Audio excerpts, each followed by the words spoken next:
Push P. Yeah, push P. Turn me up. Turn me up, P.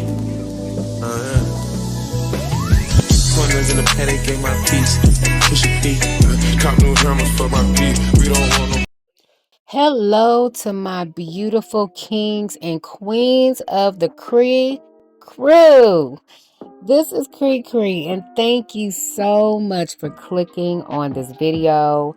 And as always and forever, Mama truly do appreciate you. So, let's talk about this lady right here. Yeah. I know some of y'all is looking at this like, okay, Cree, who the hell is this? Who is this lady? But the real ones know. The real ones know who this is, right? So, ladies and gentlemen, I present to you Mrs. Andretta Tillman. Andretta Tillman is the founder, manager, and basically the mastermind behind the group that we know today as Destiny's Child. Yes, people, you heard that correctly. She is the creator and the manager of Destiny's Child. Well, the original creator and manager of Destiny's Child, and not Mathew Knowles, Beyonce's daddy.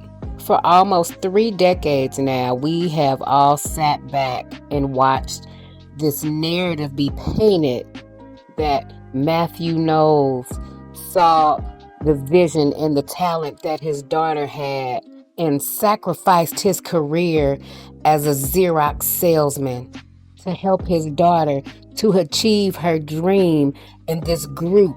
And he built it from the ground up. Yeah, I'm so sick of hearing this so sick of it.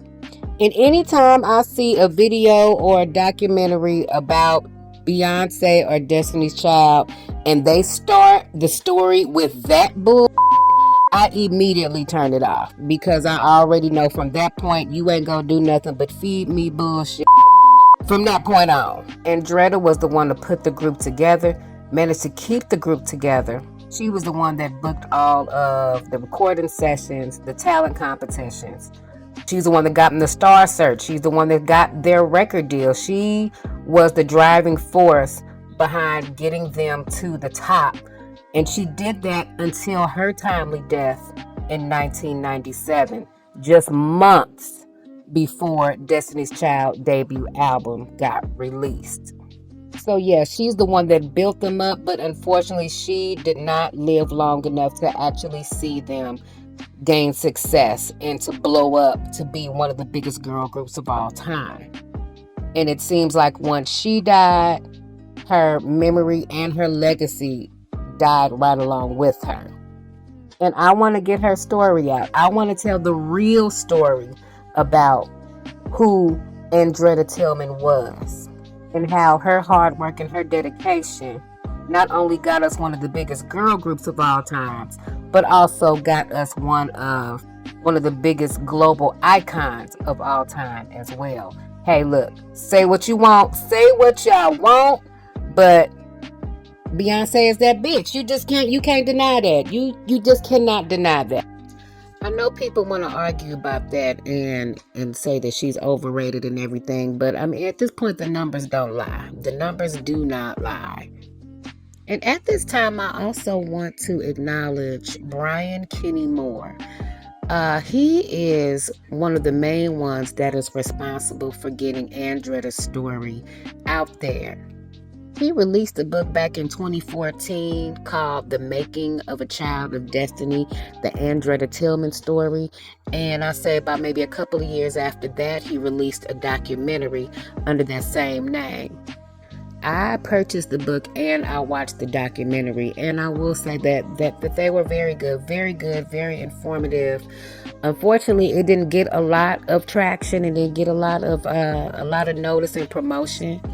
And I can only assume at that point, because, you know, the powers that be, you know, the higher ups in the industry probably caught wind of this and made sure that it didn't get out there. Because even though it is mainly the story about Andretta, there were a lot of things that were talked about that I know certain people probably didn't want out there, i.e. Mathew Knowles, seeing that Beyonce is who she is now and has always managed to keep her image squeaky clean, definitely did not want that stuff about her family and her daddy to come out. So I'm sure they had a lot to do with why his work didn't really get pushed out there like that. I think if she had put her stamp of approval on it and would have corroborated a lot of that, then it would have went very, very far. Now, people that have read the book, I love it. And then there are those that, the Beehive and those, that would just jump out and say, okay, hey, this is something bad about Beyonce. They're trying to, do something to Beyonce and things of that nature. And that's not the case. Then, when you're fighting a machine, the biggest problem is, the media. It's hard getting the people in the media to say, hey, I'll put the story on. I'll say something about this because of the power that Bee and her camp have as far as, shutting you down. So a lot of the things that I'm going to be talking about, they're going to be on account of what I remember from the book and also from the documentary and even from other videos and articles that, that I've seen floating around the internet. So no more wasting time. Let's get right on to it, good people. Now, as I do with any story, in order for us to make sense of where we are right now, what we know right now, we have to go all the way back to the beginning. In the beginning. So Andretta, who is known by family and friends as simply Ann, was born Andretta Brown on March 31st, 1958 in White House, Texas. She was the 8th of 12 children born to Jimmy and Effie Lou Brown. Andretta grew up a bookworm. A straight-A student, was on the honor roll in her school, and she had dreams of growing up and becoming a journalist. Miss Ann and her family were all avid churchgoers. The family all attended New Canaan Baptist Church, where Ann was famous for her vocal skills. It's been known that whenever Ann got up to the mic to sing, that the spirit just moved all through the building and there was never a dry eye in the house, ever. In 1976, while attending a church revival, Ann met a tall, dark, handsome, smooth-talking brother by the name of Dwight Tillman. Ann was definitely not one to fall prey to the boys growing up. She was all about handling her business, and the boys will come later. But it was just something about Dwight that she just couldn't let go of. Soon after they started dating, they fell in love, and on December 3rd of 1977, Dwight and Ann were married. So Andretta Brown has now become Andretta Tillman. Together they had 3 children. They had 2 sons, Armand and Christopher, and a daughter named Shauna. Not long after their wedding, the Tillmans relocated and settled for family life in nearby Houston, where Dwight worked as a teacher and Andretta worked at the light company. Even though Dwight loved his job as a teacher, his big dream was to become a music manager. He wanted to be the next Berry Gordy in a sense. And he had gotten to the beginning stages of achieving that goal, but unfortunately it would not come to pass. Because on October 26th of 1986, just as the Tillmans was leaving a family member's home in Tyler, Texas, they were involved in a head-on collision with a car that was drag racing with another car.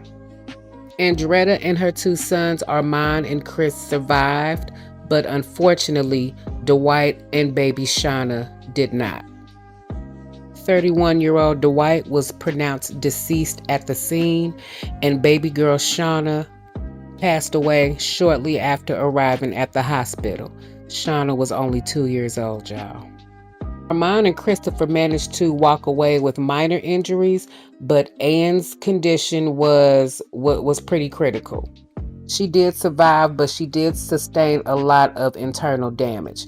And in fact, she was in so much pain that she barely was able to even make it to the funeral. Anne really didn't have a whole lot of time to grieve, because now she has become the sole provider for herself and 2 young sons, who at the time were only 3 and 5 years old. Andretta ended up suing the city of Tyler, Texas, because it came out later after the initial investigation of the crash that the driver that hit them was indeed intoxicated. However, the Tyler police did not determine that because they never did a sobriety test on that driver. However, when that driver went to the hospital to get treated and they ran tests on him, they discovered that he was indeed drunk when he hit Andretta and her family. So Andretta took them to court and successfully won her lawsuit, and she was awarded close to $500,000. A few years later in 1989, Andretta discovers that she has lupus. The doctors seem to believe that the lupus was somehow brought on by stress, which would be understandable because not only did you sustain a vast amount of internal injuries in a car crash a couple of years prior, but you also lost your husband and your daughter.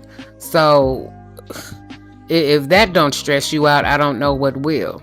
So she knows she needed to chill out. She needed to do some things, to do other things to get her mind off of everything that she had going on. Well, that opportunity would come when a friend of hers that she knew from church named Denise Seals reached out to her with an opportunity to be a co-investor in an all-girls musical review that she was co-manager of. Denise had teamed up with another woman by the name of Deborah Leday, and they decided to get together to create an all-girls musical review. The review consisted of about maybe 10 to 12 girls that were broken up into 3 different musical acts. You had a group of rappers, a group of dancers, and a group of singers. The dance group was called Destiny, and the singing group was called Girls Tyme. When Denise first reached out to her with this opportunity, Anne was understandably very hesitant because she knew absolutely nothing about the music business. Her thing was, I don't have anything to do with that. I didn't have anything to do with that when Dwight was doing it. It's not like I sat alongside of him. When he did his work thing, I was with the kids. He said, I don't know shit about the business. Y'all know about it more than I do. But eventually she just said, you know what, just give me some time to think about it. Just let me think about it and I'll get back to you on that. So as she spent the next few weeks kind of pondering over it, she kind of maybe thought to herself that maybe this was a sign from Dwight to maybe in a sense pick up where he left off. So when she thought about it in that sense, she said, you know what, I think maybe I need to look into this a little bit more. So she went and bought a book called Music Industry 101, and she pretty much read that book cover to cover. And so when Anne reached out to her a few weeks later to ask her if she would still be interested in being an investor in the group, Anne said, I'll do it. When Andretta first met with the management team and met the group of girls and was able to see them in action, she liked what she saw, but she knew that they needed serious work. She was able to secure a side management deal with D&D. So when Anne met with Denise and Dina, I think I actually said her name was Deborah at first, but her name is Dina. So apologies on that. She gave her feedback and her opinions on what she thought, and she did not hold her tongue. She said, if I'm going to put my money into this, then there definitely needs to be some changes. First things first, we need to cut the group. It's too many girls. It's too many moving parts in the review. There's just way too much going on. If you want to be successful at this, you're going to have to narrow this down. We can maybe keep one rapper and maybe keep a couple of the dancers, but let's focus more on the singing voices. Hold an audition to get maybe a couple of more singers in here. Dina and Denise agreed, and they made cuts to the group and held auditions to bring in a few new singers. So out of the 12 girls in this review, only 4 of those girls made the cut to remain in the group. And those 4 girls were Latavia Roberson, Latavia's cousins, who were 2 sisters by the name of Nikki and Nina Taylor, and Latavia's fellow classmate and best friend, Beyonce Knowles. Latavia and Beyonce were both 9 years old, and the 2 sisters, Nikki and Nina, were 12 and 10 respectively. The new round of auditions brought 2 new singers to the fold. 10-year-old Calendria Rowland and 11-year-old Ashley Tamar Davis. And this group of 6 girls would officially be christened Girls Tyme, which the meaning of that name was to be, hey, let these little boys groups step aside because now it's the girls' time. And so from that point on, Andretta went right on to work. She was able to hire songwriters, producers, was really able to maintain a good relationship and a good rapport with all the girls and their parents. And she even became managers with a couple of other music acts as well.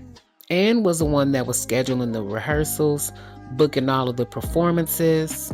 She's the one that helped to bring in the vocal coaches.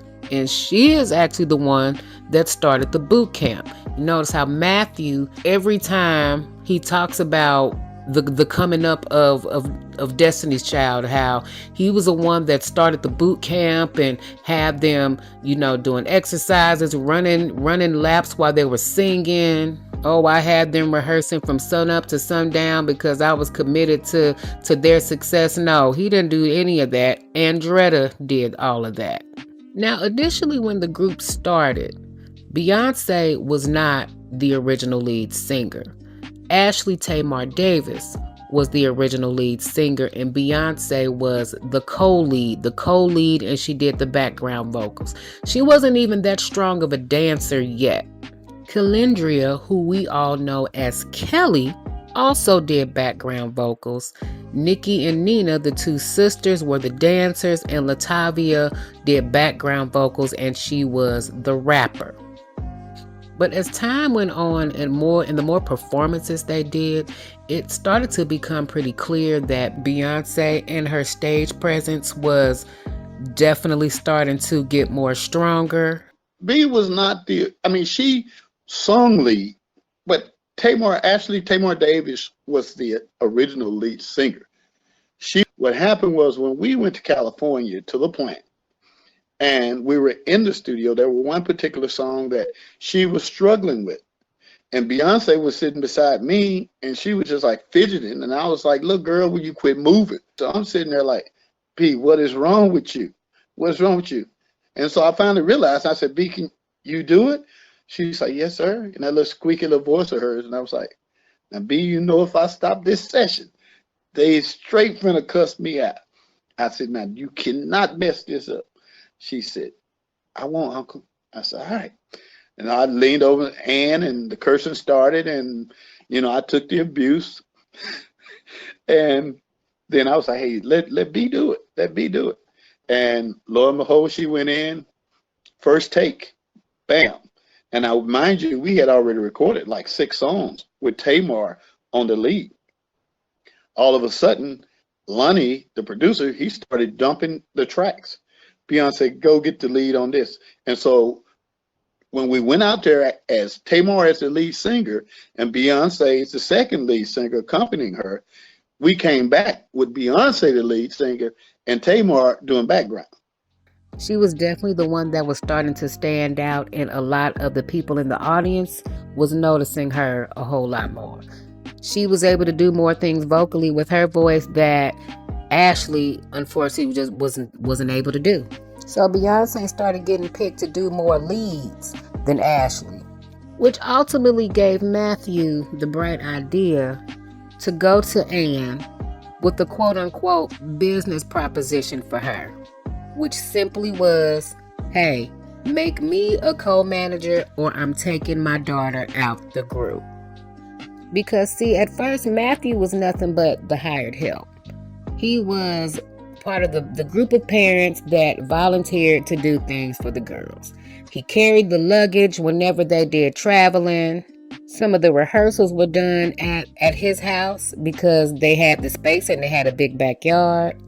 So he was just part of the parents that was helping the group. He had no real significant and important role at first when the group first started out. Mathew really wasn't painted in a good light in the book. Constantly going to the songwriters and stuff and saying, well, Beyonce should be in this song, and she should really lead this song, and I think she should lead this song. And nobody was really listening to him at first. But when it started becoming apparent that the audience and the different music executives and the different bigwigs that Ann was working with also started to focus more on Beyonce, then he saw his opportunity. He knew Beyonce was his meal ticket and his ace in the hole, and used her as a pawn to muscle his way into the management team. And Ann had no choice but to agree with it. Now, it's not what she really wanted to do, but we can't let Beyonce lead the group because this is who everybody's looking at. Once Mathew signed on as co-manager, Ann put him in charge with working with the girls in the boot camp. So no, it wasn't him that started the boot camp for the girls. Ann put the responsibility on him once he became co-manager. Because Ann's whole thing was, you just not going to be just sitting around here just giving demands on what you need and what we need to do. No, you're going to do some work around here. So no. In fact, you got the boot camp and we can hold the rehearsals at your house also. She figured she would relinquish some of the responsibilities onto him because she was already dealing with a lot on her plate as it is, with managing 3 different musical acts, still working full-time at the power company, and still raising 2 young boys by herself. And to top it all off, she's dealing with the lupus. And at this point, the lupus was not very good to her. At this point, I know she had to have a couple of fingers and toes amputated. So yeah, she was dealing with a lot as it stood. Fast forward to 1992. Miss Ann managed to book the girls on the hit singing competition TV show Star Search. And if you know the story, you know they competed against this older rock band. So you got a group of 10, 11, and 12-year-old little black girls singing and rapping hip-hop music. And they're going against these grown-ass men, this white alternative rock band. These grown-ass men. Who you think was going to win that? Who you think? No, they wasn't going to win that. And unfortunately, they did not win that day. And this was also when changes started being made within the group. The first one to leave the group was the original lead singer, Ashley Davis. Her mother ended up taking her out the group because she just didn't like how Ashley was starting to be treated. She was the original lead singer and Beyonce was, quote unquote, the co-lead singer. But as time went on, Beyonce became more of the focal point, and then she kind of got upgraded unofficially to the main lead singer, and then Ashley was like the second in command. Even on Star Search, Beyonce led the entire song by herself, and Ashley was just reduced to like singing a rapping part toward the end of the song. And so her mama didn't like that. So her mother took her out of the group and just said, hey, we're going to just try to get you your own solo thing going on. You don't need to be in no group of competing with nobody else. So now with Ashley gone, Beyonce has now officially been promoted to the lead singer. We need to find somebody to replace Ashley. And as luck would have it, Beyonce had a friend that was in her class and that she was in Girl Scouts with that she discovered could sing and asked her to come and try out for the group. The little girl tried out, auditioned, got it, and became the new 6th member of Girls Tyme. And that little girl's name was LaToya Luckett. And also with this new lineup, Andretta wanted to change the name. She wanted to change the name because she was afraid that everybody would associate Girls Tyme with the Star Search loss. And she wanted to pretty much erase that moment in time altogether. And she wanted to just start new, start fresh. So the new name after that became Something Fresh. They actually switched their name up quite a few times. After they went from Girls Tyme to Something Fresh, and then after a while they changed it again. So then it got changed to Cliche. Then after a while it got changed to The Dolls, and then after The Dolls they eventually settled on Destiny. But we'll get to that because I'm getting ahead of myself. We'll get to the name change and all that here in just a minute, but let me go back to when LaToya joined the group. Not long after LaToya joined the group, then they tried to regroup, try to rebrand themselves, out performing in shows again with this new lineup and this new name. And a lot of the like record executives and people that were seeing them, they weren't really feeling the lineup. You know, now we're coming into the mid 90s. Rapping and singing really isn't like the thing anymore. Now everybody's wanting to go more toward the girl groups, just simple singing groups. You got TLC, even though you had Left Eye in there, but it was mainly a lot of singing. You had Escape, you had SWV, you had all of these girl groups. And so a lot of people, a lot of the label execs, they want to see more of that. So they wanted to do away with the whole rap thing. So the next group of folks that was on the chopping block was Latavia and her cousins, Nikki and Nina. You know, Latavia was the rapper and Nikki and Nina were dancers. So, I mean, they could sing, but the vocals weren't their strong suit. And if I'm not mistaken, in the book, I even read that at one point, Kelly was considered for the chopping block because the people didn't really like her because they said she was too stiff and she was too shy and timid and was scared to sing and was scared to open her mouth. And I read that and was like, huh? Well, not Calendria, not Donna Summer herself, absolutely not. But apparently, yeah, that was definitely a consideration.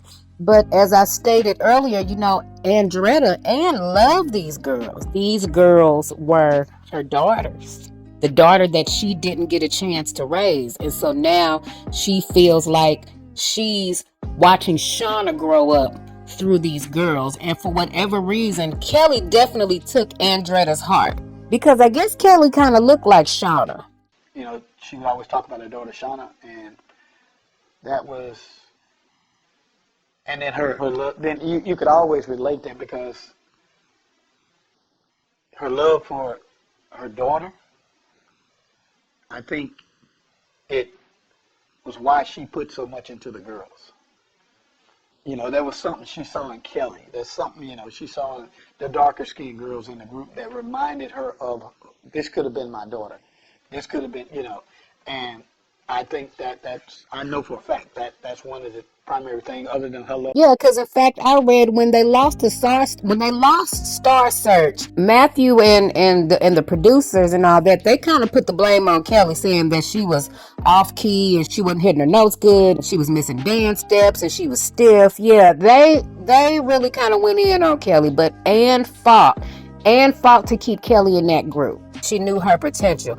And as much as she wanted to fight to keep everybody in the group, at that point she was outnumbered. So, well, she had to at least take into consideration the other three, Latavia, Nikki, and Nina, that only one of them could stay. She fought to keep Kelly there, but she could only fight to keep one more there. So they ended up doing a sing-off to see, whose vocals were the strongest out of the three.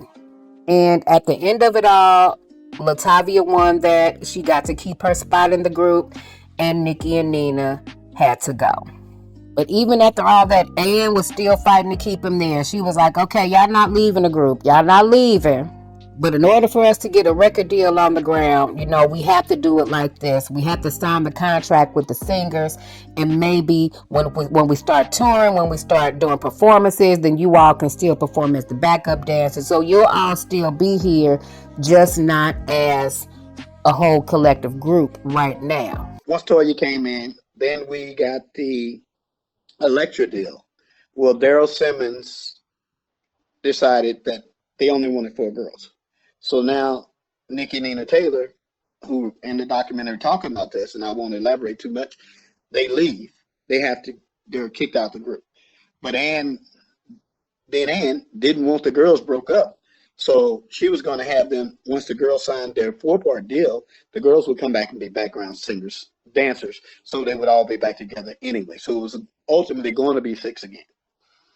And I mean, of course, she told him that, but I mean, realistically, that wasn't going to be the case. It wasn't going to work. And unfortunately, they never got a call back, and they were officially gone.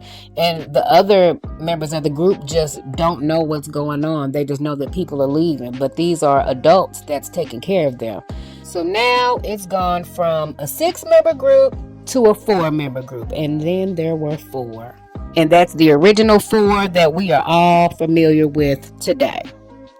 Beyonce, Kelly, Latavia, and Latoya. Okay, so let's get to this name change real quick. As I stated earlier, there were several name changes in the group. First, they were Girls Tyme, then it was Something Fresh, then it was Cliche, then it was The Dolls. They were ultimately going to settle on the name The Dolls, but unfortunately there was another group out there that had already trademarked that name, so they had to change the name again. And this is another cooked up story that I want to debunk. Now, we all know the story about how Destiny's Child got their name. They were sitting around, and Beyonce's mama Tina had the Bible. She was reading the Bible, and the group's picture fell out the Bible. And when they opened to where it was, to where the picture fell out, they saw the word Destiny and said, "Hey, that'll be our name. Our name will be Destiny." But that's not what happened. That ain't what happened at all. Latavia made that suggestion to call the group Destiny. Because if you remember, back in 1990, when it was still this 10 to 12 girl review, Latavia was in the rapping part of the review, and their group was called Destiny. So she saw that name written in one of Ann's sister's notebooks and was like, "Hey, why don't we just call ourselves Destiny?" Name came about. Well, they say they opened the Bible and they've got this story about how they opened the Bible. Okay, that notepad that I gave you, she was at my house, and she was writing in that notepad. Destiny had name changed, granddaughter Destiny, and she wrote Destiny on that notepad, and she said this will be the name of the group. It's fitting, and we've been named that before. And so that was going to be their name. Their name was going to be Destiny. But then once again, somebody else had that name. Okay. Somebody else had Destiny. He's like, "No, we ain't about to change it up to no whole new name. We like Destiny. Let's just switch it up, give it a little bit of a unique flair, and we just going to add child at the end of it." So now, instead of just being Destiny, now we're Destiny's Child. And that's how the name came about. That whole story about Tina finding the word. You know how many words is on one page of a Bible? So you just happen to, it fell out the Bible, and you just happen to go to a page, and bam, you just zeroed in on Destiny, and that was it. Come on now, really? That sounds very, very fairy tale-ish, very Hollywood-like, if you ask me. You lying ass bitch. And another story that I kind of want to debunk, let me, if I can go through that real quick, is how Kelly ended up with the Knowles. Okay, so as the story goes, Kelly went to live with the Knowles because, her mom couldn't take care of her. She had to work a lot and she had to move back to Atlanta to take another job. And so to help Kelly's mom out, Mathew and Tina, they just took in Kelly because she was such a sweet person, and they wanted to see her succeed, and they didn't want her out the group, which is crap because Mathew didn't even want Kelly in the group in the first damn place. Now, according to Kenny Moore's book, Kelly was actually living with Ann first, with Ann and her sons. Now, Doris apparently got a job opportunity in Atlanta. Doris is Kelly's mom. Rest in peace to Miss Doris. She had a job opportunity in Atlanta and she wanted to take it. So she went to Ann and was like, hey, I got this job, so I might have to take Kelly out this group. Andretta, like I said before, loved Kelly like that was her own child. She wasn't having that. So Ann made the suggestion, well, you go to Atlanta. I don't want Kelly to not be in this group. She's doing so well. She's flourishing. Let her stay with me. I will become her legal guardian. And she agreed, and that became the arrangement. And that did work for a while. But then they were faced with two problems. One, once they started moving the rehearsals to be regularly at the Knowles house instead of Ann's house, it started to become a little bit difficult to get her to and from the Knowles house for rehearsals on a regular basis, especially once Ann's health started to take a decline. And she was in and out the hospital, so it got pretty difficult to constantly get her to and from rehearsals all the time. So Kelly's mother was planning to move back to Atlanta, Doris. So Andretta did not want to lose Kelly. Like I told you, Ann looked at Kelly as if Shauna, so she got a special love for Kelly. So she wants Kelly to have this opportunity in this group. So she convinces Doris to let Kelly stay with her, and she would raise Kelly until Doris got situated or came back. So Doris leaves Kelly with Andretta. So Kelly was living with the Tillmans, with Andretta first. So after a while, David Brewer and Mathew convinces Ann that, okay, you have to travel all the way across town every day. Why don't you let her just stay here with us, and then she'll be here for rehearsal and things of that nature, because Ann was having to send people back and forth to drive her over and stuff like that. So it was becoming a problem. So that's how Kelly got to the Knowles house after she was at Andretta's. So that was one of the reasons why Kelly ended up going to live with the Knowles. The second reason, on top of that, the second reason that she ended up going to the Knowles is because, according to Kenny's book, allegedly, Kelly and one of her sons, I believe it might have been Armand, the older boy, got caught locking lips one day. You know how he was back then. You know how it was back then, child. You and your 12, 13, 14, you know how it is. You know how it is, child. So Ann was like, oh, hell no. Hell to the no. Nope, y'all won't be doing that. Not on my watch. So yeah, now that reason right there, that is more believable. That's way more believable than, oh, well, they just took Kelly in because they wanted her to succeed. And no, she was at Andretta's. And apparently while Kelly was there, her and one of the boys, they were sweet on each other. So, they was, nope, yep. Not on my watch. Not on my watch. That's why she went to live with Beyonce, and why all of a sudden they became sister cousins or something like that. That's why. So, Andretta was the one that was responsible for getting the girls both of their record deals. The first one with Elektra, which they ultimately lost. And according to Kenny's book and to the documentary, it was mainly due to Mathew, because he was just too much to deal with. But because he was the one that was providing the rehearsal space, he was the one that was in charge of the boot camp that Andretta and one of the other producers, Lonnie, started, it became easier over time to paint that narrative that, hey, I'm the one that did this. I'm the one that created them. I'm the one that whipped them up into shape, this, that, and the other. It's easy to paint that narrative at that point, especially when the driving force behind the group is not here to defend herself.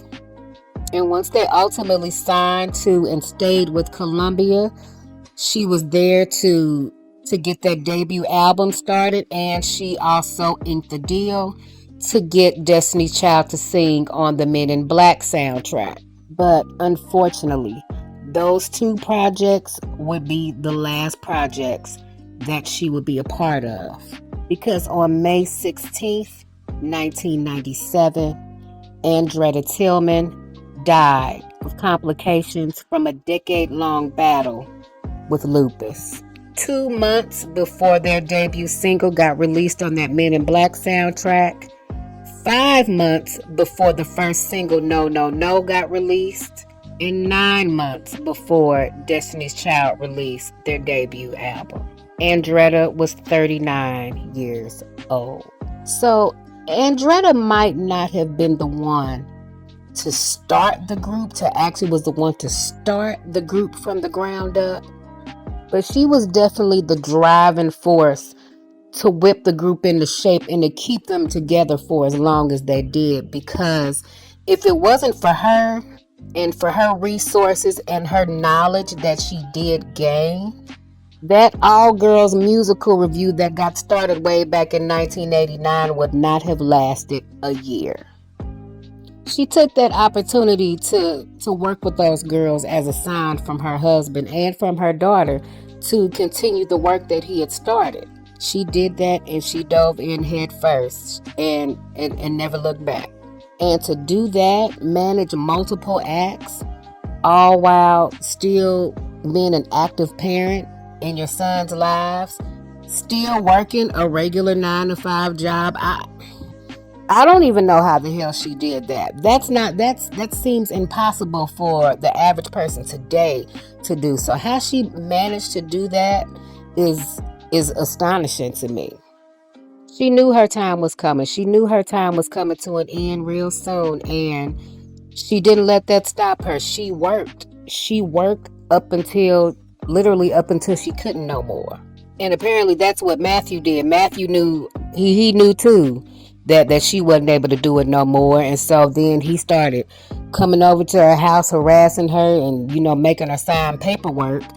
Nobody really knows what paperwork was signed, but people having speculations that she basically her company signed everything over to him because she just didn't have the strength to fight. I think she was just tired of fighting him, tired of fighting Tina.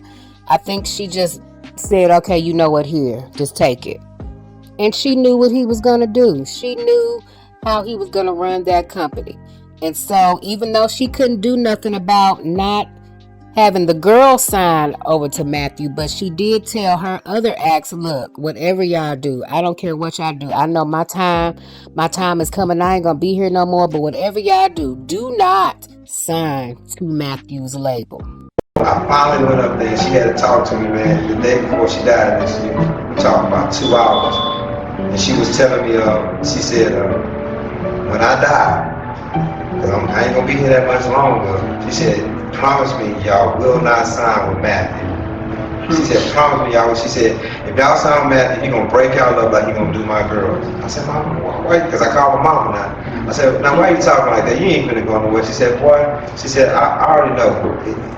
I did what I was supposed to do. I ain't gonna be here that much longer. Just promise. Because he lost a job. He did not have a job. And that's the thing, you knew. So she was helping them support. I knew this because I talked to her every Saturday. She would be at Tina's shop or something. Mathew had no money. She was helping them. Mm-hmm. And then for them to sit in court and say that they gave her money, which I knew was, They gave her money. Yeah, but he didn't have any. He didn't have a job. I don't understand how can you go into a person on her deathbed and try to take over her company. Andretta died before Destiny Child could even reach any type of level of stardom or success. So once they did blow up, hey, it was easy to change the narrative of their story, of their origin. And everybody just went along with it. 30 years later, everybody is still going along with this story.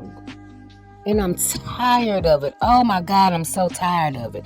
Like I said, when anybody says anything about what Mathew started the group and Mathew did this, yeah, I immediately turn the video off because I'm like, I know you ain't did your homework. You ain't did no for real research for you to even say no shit like that.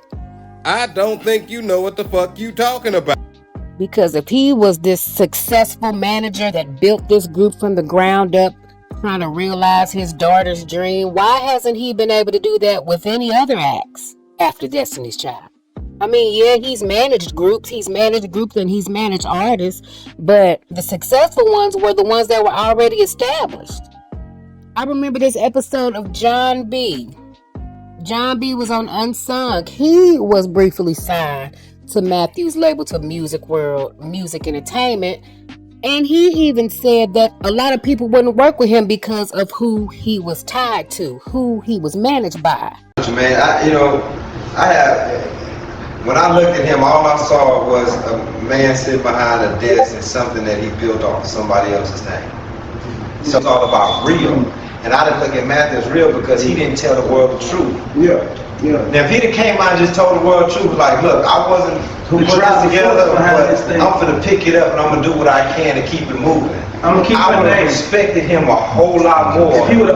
Yes, Mathew Knowles did not have the great reputation that he wanted everybody to think that he did.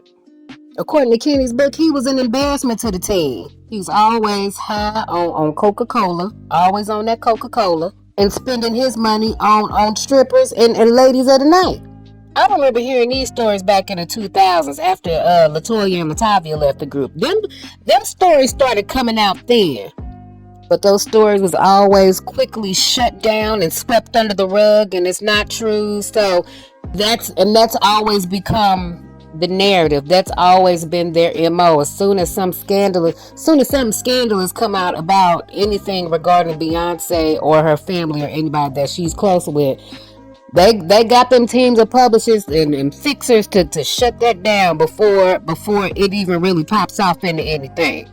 But I do want to give credit and much props to Mr. Kenny Moore, because if it wasn't for him putting the story out about Andretta, a lot of people still wouldn't know who she is and not know the real story about how Destiny's Child even came to be. It just sucks that her story didn't reach more people, because that book came out back in 2014. That's 12 years ago.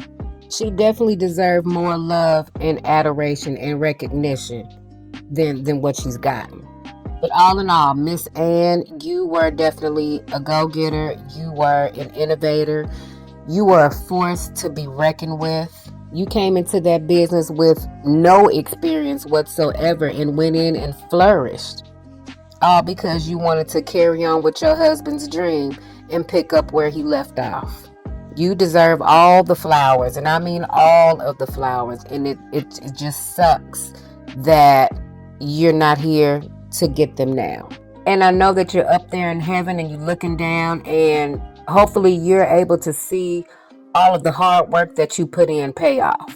And may you continue to rest in peace.